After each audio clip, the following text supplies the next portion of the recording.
ও মাই god, রাজকুমার সিনেমার জ্বর শেষ না হতেই মেগাস্টার শাকিব খান তুফান সিনেমার শুটিং করতে সুদূর বাংলাদেশ থেকে উড়ে আসলেন আমাদের ভারতে। যে সময়ে অন্যান্য অভিনেতা অভিনেত্রীরা, প্রযোজক, পরিচালকরা দর্শকদেরকে হলমুখী করার জন্য অনেক অনেক চেষ্টা করে যাচ্ছেন এবং কি তারা হলে হলে যায় নিজেদের সিনেমায় দেখছেন, সেই সময় মেগাস্টার শাকিব খান সবাইকে বুড়া আঙ্গুল দেখিয়ে সুদূর বাংলাদেশ থেকে উড়ে আসলেন মেগাস্টারের আপকামিং তুফান সিনেমার শুটিং করতে।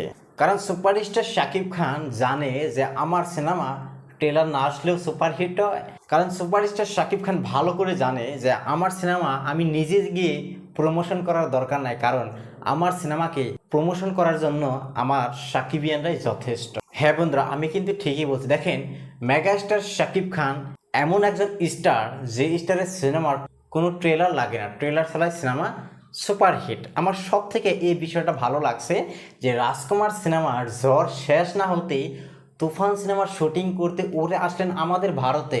হয়তো বর্তমান সময়ে রামোজি ফিল্ম সিটিতে সুপারস্টার শাকিব খান অবস্থান করছেন।